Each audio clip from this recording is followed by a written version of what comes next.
Hi, my name is Leon Rowe, currency trader and trading coach at trading180.com, and welcome to this week's supply and demand Forex technical analysis for the week starting the 2nd of September. If you are a new watcher to the video, welcome. If you're returning, welcome back. Couple of things. This video is usually between 30 and 40 minutes, maybe a bit over 40 minutes. So the currency pairs that you want to get to if you're trading certain currency pairs are timestamped in the description box below.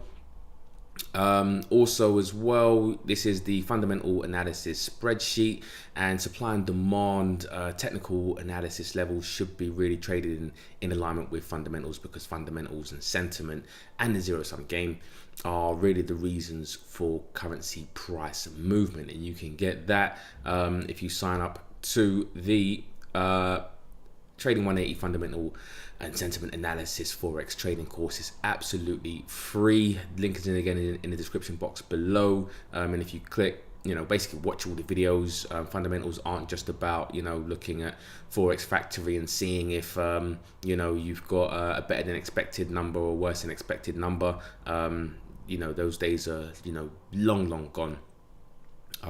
You have to really kind of take into account the macro theme and all the kind of macro data that's going on with regards to fundamentals and sentiment. And the spreadsheet you get when you click on here, it takes you to here, and then this is just my my view on the markets. And as you can see, I'm not a financial advisor, by the way, so please, even though I'm giving you this spreadsheet on my thoughts and what I am fundamentally in which way I'm looking to trade, do your own research. And if you are in agreement with obviously myself on certain currencies based on fundamental analysis, then all you should be really doing on the technical side is looking for levels of demand. And if you're obviously bearish, then you should be looking for areas of supply depending on the currency pair that you are trading.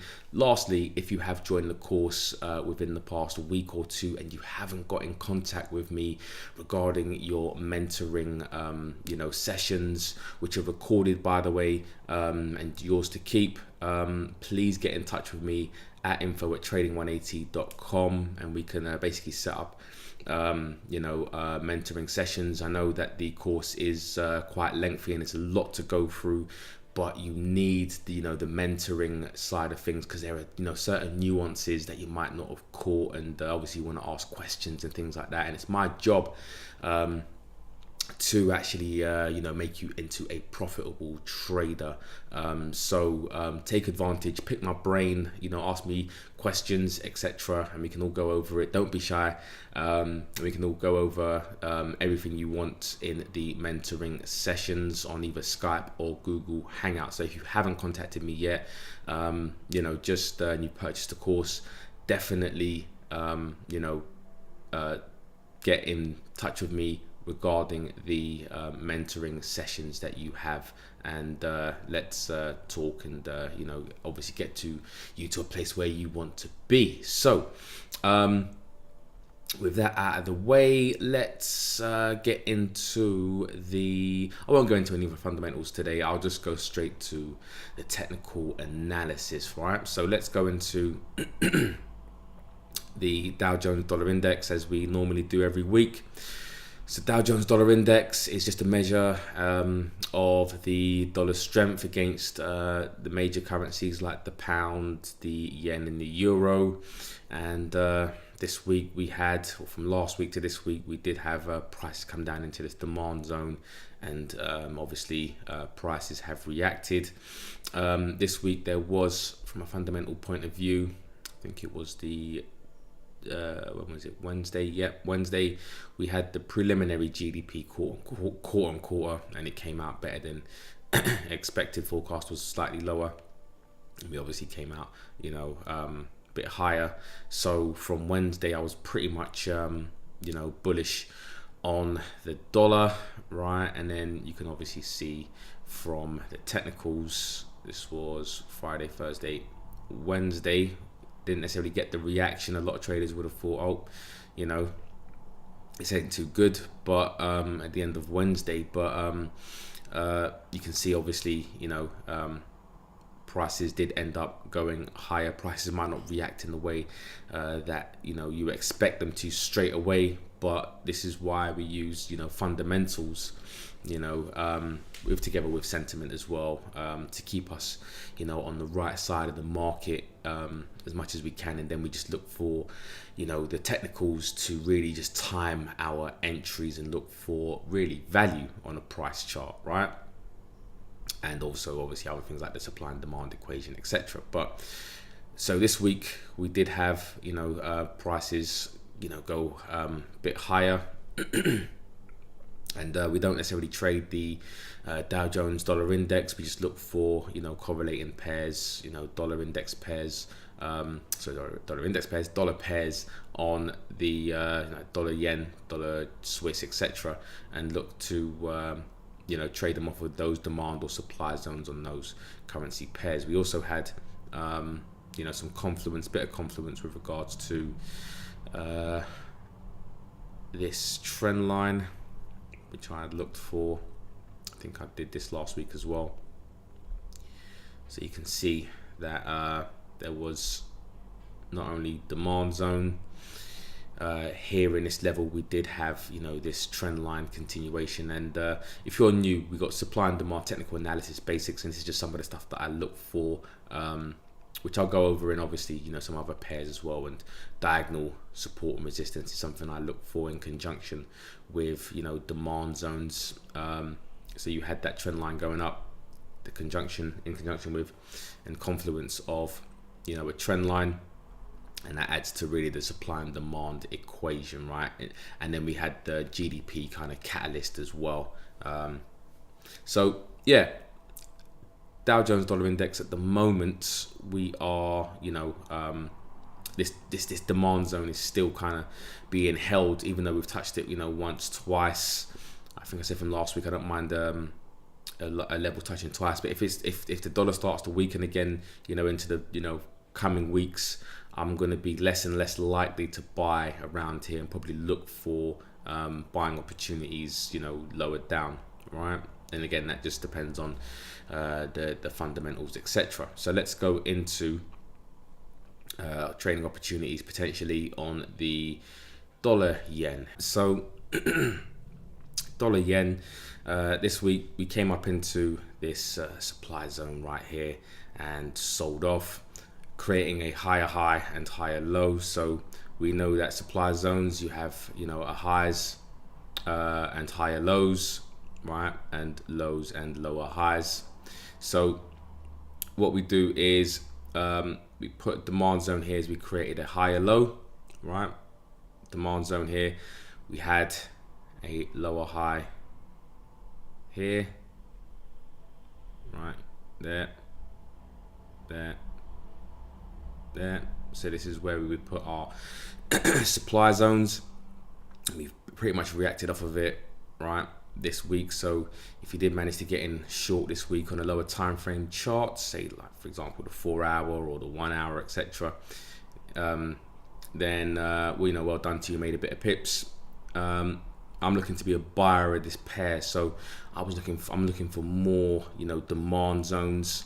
At the moment, this looks like a decent buy, right, into this demand zone, but I'd probably prefer prices to really come down to this area here before looking to be a buyer, right? And the Japanese yen is a risk currency, so just be careful when buying the Japanese yen, as Donald Trump is and China are going through the trade wars, tariffs. I think Donald Trump is looking to impose tariffs on $200 billion worth of Chinese goods. So if the market starts to sell off as he does that, then obviously risk is off, right? But in a risk on environment where everything is it's just purely about the fundamentals, then and really investors and the big institutions are trying to make money, parking their money and trying to get return on their money, then the dollar index, the US dollar is really the the play. So If you're looking to get short on risk off sentiment, you know, you probably be waiting for prices to potentially, if you haven't got in here already, maybe get short again on a retest of that supply zone.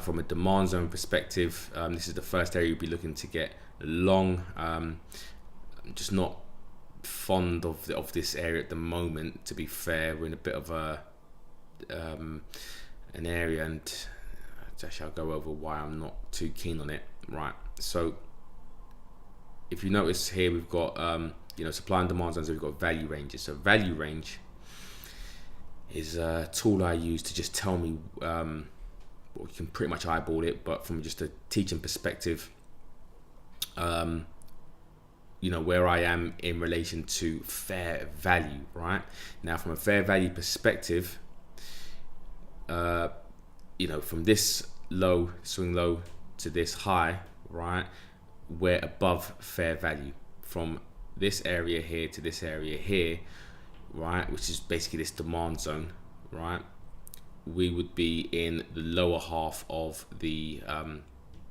fair value zone, which is basically a cheap area. Right now, what I need to see personally is I need to see, you know, maybe a couple of 100 pips to the upside potentially if I'm going to trade this up to the highs, right? And if I'm trading this on a, you know, from a daily perspective, you've got to look at what your risk reward is, right? So your risk reward, where's my risk reward tool now?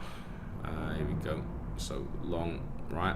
You got to think about where you're placing your stops, right? If you're placing them below here, and if you're trading it up to potentially the highs, is that enough of a risk reward for you, right, to get, you know, to the highs? And if it is, which is, you know, 1.37 to 1, then great, brilliant.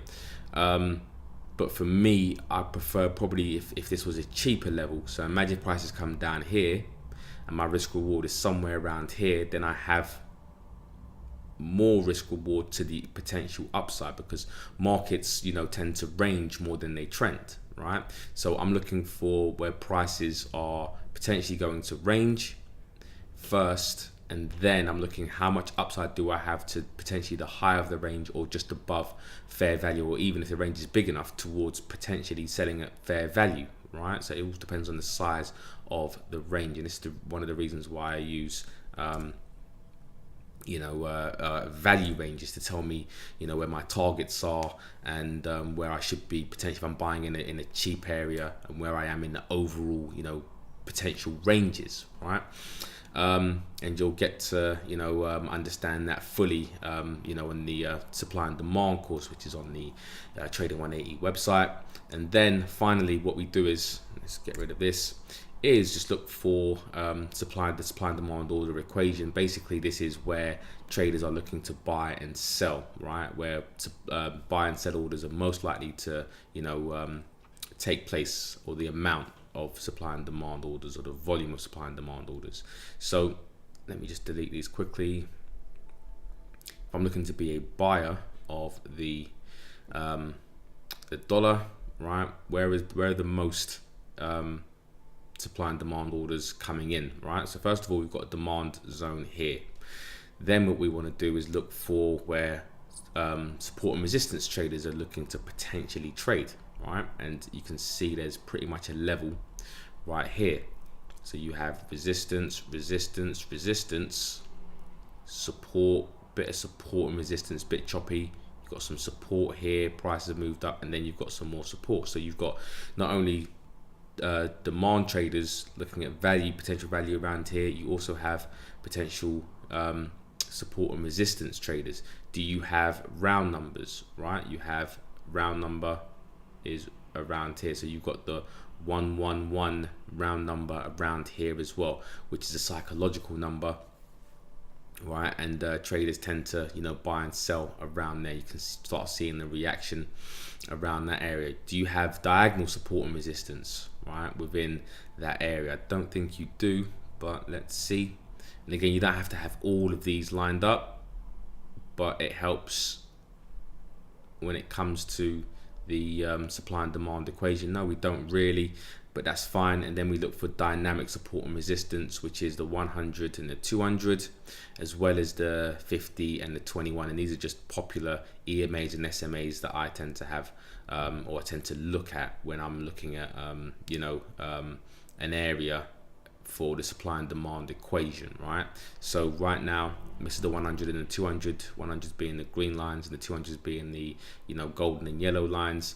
We've got more confluence of them down here, right, in this area, whereas I think if we go to the the 50 and the 21 period moving average, you'll have them around here, and they work in the same way, right? So the more times, when I say the same way as far as like supply and demand, so the more times any support, resistance, whether it's dynamic, diagonal or horizontal, is touched, is the weaker it becomes. Same thing like supply or demand, right? So if you get an area where the area's been touched a few times by certain support and resistance and demand zones, the weaker it becomes, right? So if you put in all of that together, you've got to assess whether this is the best place and location to trade. And if you're unsure but the trade still looks good, then what you can do is just drop your size, maybe just take half a position or maybe a quarter of a position just to see if it works out, right? We're about managing risk. Yeah, it's not necessarily about looking to make the massive gains on every trade. We're risk managers first, right? First and foremost, and then we let the gains take care of themselves, right? As long as we go for obviously more than we risk. So that's just a little insight on how we look at the supply and demand technical analysis basics, and I'll be getting into a euro dollar trade that I got into this week as well, right? And go over this as well with you. So, and if you are basically getting short on the dollar and buying the Japanese yen, then you would do the exact same thing but from the opposite end to see if you have any confluence, right? So let's move on to the dollar Swiss, right? I am bullish on this, right? Last week we did have a demand zone. It was around this area here, and basically prices broken through. Right now with the Swiss franc, I did a video earlier this week, I think it was on a Wednesday, where I spoke about I'm really kind of bearish on the Swiss franc, and it's because of potential currency intervention by the Swiss National Bank. You can watch the video, the link is in the description box below, but we've broken down, right, which basically just means that I can buy the dollar for cheaper against this Swiss franc. Yeah, this is all we're looking for, is just value, right? Just because prices going down, I'm not chasing the market, I'm definitely not chasing trends, right? I'm chasing value. That's all I'm interested in, right? So I know that the dollar is potentially undervalued around here. The first undervalued level is going to be at this demand zone that I can look to enter in. Prices might do something like this, right? So we might get, prices might reverse from here and go higher. Then it creates a demand zone, which is fine for me as well, because if prices then come back down here, this is where I want to be a buyer, right?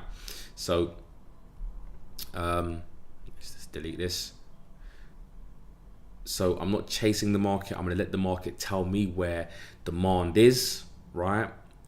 And if this is a level that is undervalued, and then what I'll do is I'll wait for the zone to be created, and then I will look for a buying opportunity. So right now I'm not necessarily trying to catch a falling knife until it comes into here, and even then I'm going to be looking for certain technical setups, as to determine whether I should be trying to I don't like using the term catch a falling knife, but buying at a bargain, right? This is buying at bargain levels. This is the first bargain level here, right? So from a selling perspective, if you're looking to get short, this is going to be a first opportunity, right? If you want to take advantage of potential risk off sentiment, and you'll be waiting for quite a big pullback from the 97, so you're looking at maybe about 150 pips potentially, right? Or what we could do is we could create lower lows, and then this would be your level of supply before you'd be looking to potentially get short, right?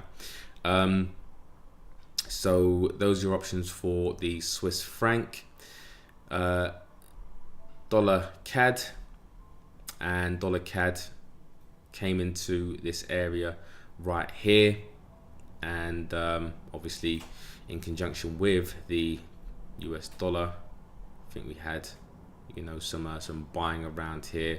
If you go back to the dollar CAD, you can see pretty much where, you know, we were in confluence with that level, right? So if you did get long in this area, brilliant.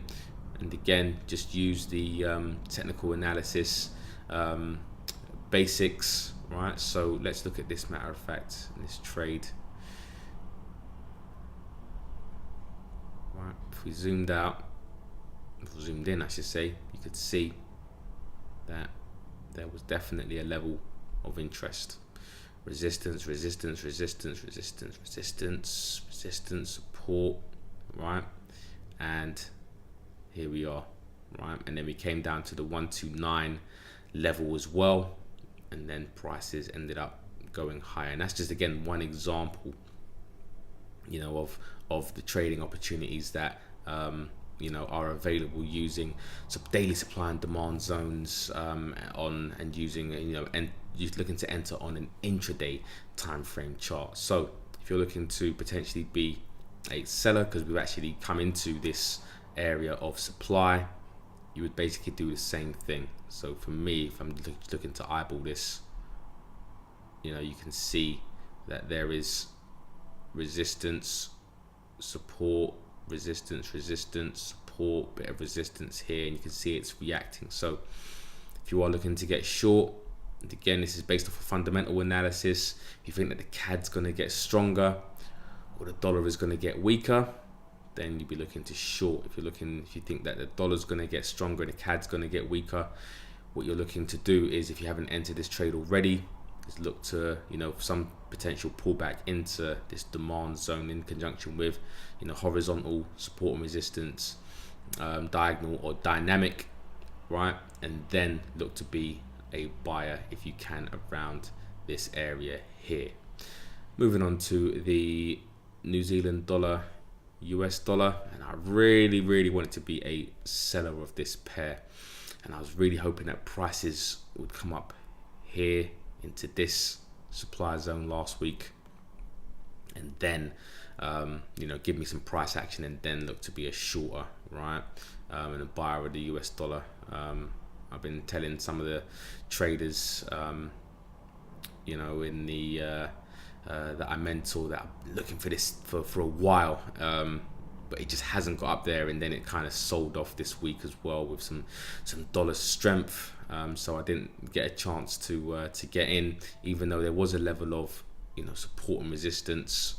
I need a level of supply and demand, and this supply zone wasn't actually here this week. So that was, you know, Wednesday, Thursday, Friday, right? Even though there was some supply here, it's not what I would consider, you know, one of my strongest areas of supply, right? So I was looking really for this area here for it to come up. But if you did manage to get in on this area, you know, anywhere around here, well done. But now we've literally sold off, and I've put this area of this supply zone here, and really the reason why I've done it is because we've sold off quite sharply. We've got 2 days of selling, and for those of you that have taken the course, you'll obviously know that you know, it's about to take out, you know, some demand as well. It's not necessarily textbook, and not something that I would consider the, you know, the premium supply and demand level, but it's a level that I am willing, you know, to take if prices do come up to here again, right? Especially if prices actually do sell off, right, and they really kind of take out this area here and create lower highs and lower lows, then definitely. But I'll put it on here as a trading opportunity for you guys, but just know that this isn't necessarily the best area. This area was really the 0.674 level is where I'd be definitely looking to get short, right? But if you are looking to get short potentially, here is the first area, and the chances increase really if we do get prices, you know, do go lower in the coming week, right? From a buying perspective, this would be your first area to look for a buy right here. And yeah, if you think that there's going to be some profit taking around here for the dollar, and maybe potentially, you know, buying for the New Zealand dollar, that's going to be probably the first area you'd be looking to buy. So going on to the pound dollar, and the pound dollar this week did create higher lows and higher highs, right? I didn't mark this zone out last week as an area, a strong area of supply, and you can see exactly why. You know, I don't necessarily just trade one candle, you know, supply zones, right? Because even though again there is supply, this could just be profit taking, and it turns out it was. And there was obviously some positive sentiment regarding the pound and Brexit, some sort of negotiations going on. Now, if you do want to be a buyer and take advantage of potential, you know, positive sentiment for the pound, this would be the first area you'd be looking to, you know, for a buy. For a selling opportunity, I think I'll have to see, and I do want to be a seller of this currency pair, either looking at prices coming up anywhere around here before looking to be a seller if prices do go higher, or if prices create a, you know, lower highs, lower lows into this level, and then looking for a move back into that level there before, you know, looking to potentially get short, right? So yeah, moving on to the pound yen. Pound yen, pretty similar situation as the pound dollar. This would be the first area to look to try and potentially get short. And if you're looking to get long, it's any of these areas right here. Again, just keep in mind that, you know, the sentiment regarding the pound and the yen. The yen will benefit if there is any you know, risk off sentiment, especially the closer we get to Brexit negotiations and the deadline, right? So the more that you see that, you know, there's uncertainty, then you may want to be a buyer of the yen in this scenario if it does come up to, you know, supply zones. So those are pretty much your options this week. And again, you know, don't forget to apply apply your technical analysis basics as well to supply and demand order occasion basics to any level that you're looking to be a buyer or seller on. Moving on to the pound Swiss, and pound Swiss, there was a demand zone here from last week, but we've kind of broken through it, then we came back up, so I've just deleted it, to be fair, and probably just waiting for prices to come down. Wait for prices to come down if you want to be a buyer of the pound. This would be the first area, the 125 just below, right? If you're looking to be a seller of the pound and a buyer of the Swiss franc, if prices do come down here, then it will create a supply zone around here, and then what you would do is look to be a seller here. If that doesn't happen, obviously, if prices do come up from here, then this would be the first area to try and look to get short. Moving on to the euro dollar. So I'm actually short on the euro dollar this week, and currently up about just over a 2-to-1, I think. So I'll go into the trade in a sec, but from, you know, there's a trade opportunity to the upside in case you want to look to take advantage of potential dollar weakness, if there is any, right? This would be your first area to try and get long. If that fails, then this currently is your second area to get long. Now, obviously from a fundamental point of view, I wanted to be long on the US dollar. So here was really the setup, this area here, and also we had some some horizontal support and resistance in this area. You can see where we had a bit of support, resistance, support, bit of resistance around here, resistance, and then we came up to this resistance area here within the supply zone, and then we had pretty much round number confluence around this 1.17 level as well.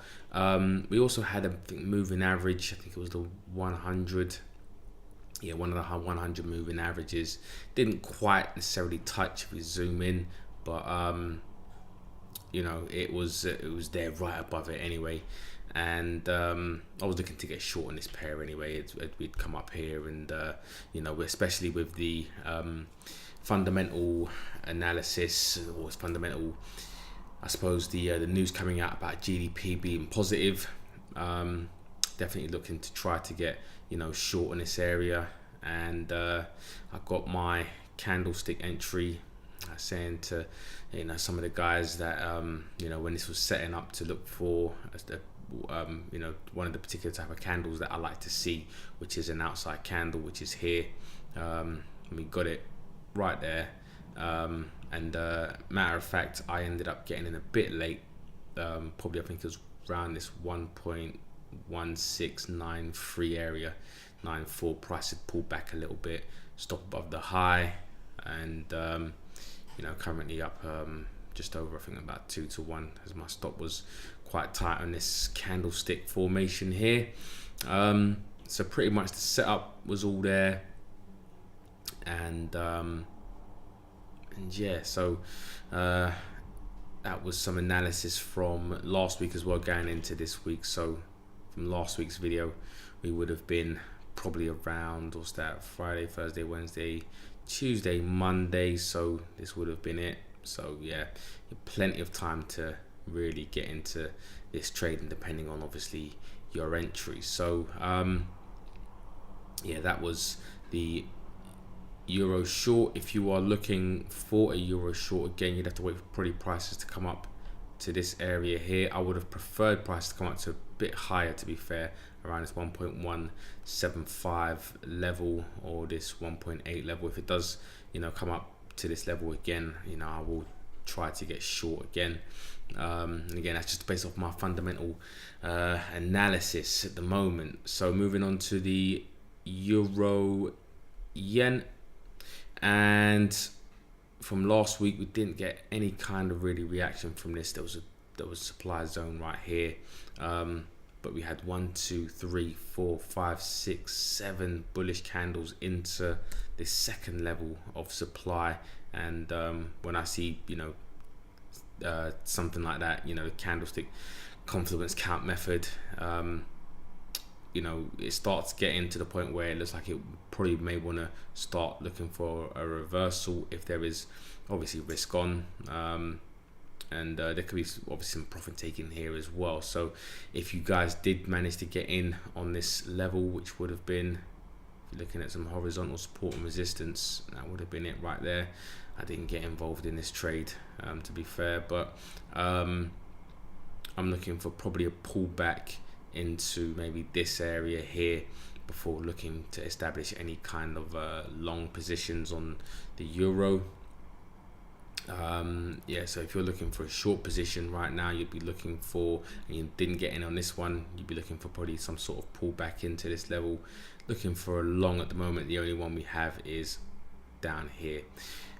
Looking at the euro pound, and the euro pound has come down into a level that I actually like, and I was waiting for a signal on the 4 hour.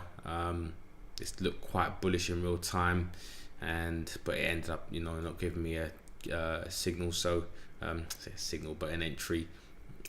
So left it, and if prices do continue to come further down, then I will be getting in long. If not, and I still get an entry around this demand zone, it's 8, 9, 0.895 level, then I'll probably be looking to potentially get long. But and you can see the kind of like the setup, actually matter of fact the setups from a horizontal perspective, horizontal support and resistance. You can see where we had some horizontal support and resistance. So you had, you know, resistance there, bit of support from that, you know, that long wick candle there, underside, resistance, support, bit of, you know, buying there, but obviously some negative sentiment. I wouldn't say actually negative sentiment, but basically just you know, bearish price action. And obviously the next level I'll be looking at, if I'm looking to trade, if that level doesn't fail or doesn't hold, that level fails, then you've got a level here, resistance, support, resistance here, some support there. So around this 0.89 round number will be where I'll be looking for if this level doesn't, you know, hold. I mean, I think there's another slight level around here as well, which looks all right, to be fair, the top of that demand zone. And again, in conjunction with some other supply and demand order equation confluences as well. So that doesn't look too bad, to be fair. You know, we've got resistance here, bit of resistance here, bit of support here as well. So maybe the top of that level, you can see where it's actually just about reacting, but I want to try and be as precise as possible. But this is still within this demand zone, to be fair. So if we do get, you know, any kind of bullish price action, I'm willing to be a buyer. And this is sentiment. This is really just a sentiment play. This is not based on fundamentals, because from a fundamental perspective, I think the pound is in a better position than the euro. It's just obviously with Brexit coming up and the uncertainty around the pound, I'm looking to be a shorter of the pound on most currency pairs. So moving on to the Euro Swiss, and the Euro Swiss has come down to a nice area that I like from a price perspective. I did a video earlier in the week, please check that out, regarding the Swiss franc. I mentioned it before pretty early in the video, and why I'm, you know, bearish on the Swiss franc. Doesn't mean that you know, to jump in right now if we don't get, you know, our certain candlestick formations, but from a daily perspective, right, I'm looking to be a buyer, you know, as if it comes down any further than here, right? And again, I'll put the link in the description box below. You can watch why my fundamental reasons for being a seller of the Swiss franc. You know, what you've really got going for it, other than just, you know, technicals. So if we don't get anything here, and you know, price creates some demand zones around here, then I will be a buyer. From a shorting perspective, I think we've got that level there. So you'd be looking for buy trades if we do get anything, you know, that comes up here. Moving on to the Euro Aussie, and we're up into an interesting area. So we've touched this supply zone once, we've really kind of shot right up. So this is not a bad place from a technical perspective to try and look for short you know, trades. Let's look back a little bit. Actually, it's been touched a few times, to be fair. This would probably be the better zone up here. This is more of a fresher level of supply, whereas this area has been touched, you know, once, twice, 3 times, 4 times. So this is probably the 5th time it's been touched. Doesn't mean it won't react, so it could go straight through, but if we're looking at that level, I'm not too keen on it. Matter of fact, I'll probably wait for maybe a buying opportunity somewhere around here, as we've created a higher low. It's a demand zone. Let me just move that over to here. Yeah, so probably looking for something like this, even though I am you know, slightly bullish on the Australian dollar.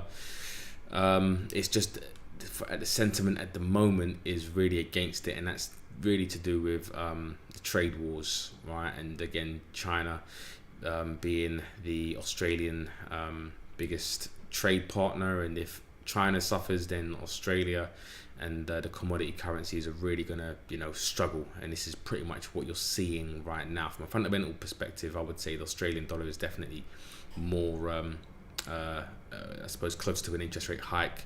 GDP wise, they're all right as well, but just, you know, based off of sentiment at the moment, doesn't mean this isn't a bad buy at all. In fact, maybe if the right price action comes along and a convincing price action, then I just might put, you know, again, a small position, half position in. So yeah, based off of this technical setup though, it's all right. I'm not too keen on it, and it's simply because it's been touched, you know, several times in the past. But again, doesn't mean it won't work. And you know, if you do want to get short on the euro and long the Australian dollar, this is where, you know, you'd be looking to try and get short. Trying to get long, probably down here would be your first area. Moving on to the Australian dollar, US dollar. And last week I did say that there was a 1, 2, 3, 4, 5. Yeah, I did point out that there was a supply zone around here, and if any of you guys managed to get in on this, well done, as it's, you know, it's come all the way down. As you can see, it's just not my textbook. Even though I could see that it was a strong area of supply, I would have preferred prices to come up, you know, to here, right, to be fair, before looking to get short. But now it's created a lower low. If prices do come back up to this area right here, I will be looking to get short, right? So anywhere around here is where I'm looking to get pretty short on the Australian dollar. From a long perspective, we've touched this demand zone from a while ago. Yeah, so it's pretty much here, right? And again, this is a demand zone that has been touched several times. Well, actually, maybe around once. So you've got the first touch, second touch, right? This isn't a bad buy, to be fair, but just from a fundamental and sentiment point of view, the Australian dollar really is suffering from a sentiment, place. So we could see some downside, furthermore downside to probably the 0.70 round number, which is what the market is, a lot of analysts are pretty much saying is going to be maybe the next line in the sand before, maybe, buyers potentially find this undervalued for the Australian dollar, US dollar exchange rate. So if we're looking to be a buyer right now of the Australian dollar, now would be, decent time. If you're looking to be a seller, that would be it, up towards this 0.734 level. And finally, the Australian dollar, Japanese yen, has created this supply zone. So if you were to be a seller, again, taking advantage of risk sentiment, that'd be a first area. From a buying perspective, I would say probably looking at somewhere like here, right, this 79 round number, as you've got some, some support, bit of support here, bit of resistance around here, support. So if prices do come deeper into this this large demand zone here, then this would be where you'd be looking to potentially get long again, depending on price action and sentiment, right? So that's it for this week. If you do have any questions, just email me at info@trading180.com. Please don't forget to like and subscribe and share with your fellow traders. I know trading can be a bit of a lonely endeavor, so if you do have any trading buddies, it would definitely be appreciated if you share it. Again, leave any comments and I'll try and get back to you as soon as possible. Thanks again for watching, and I hope you have a great trading week. Take care.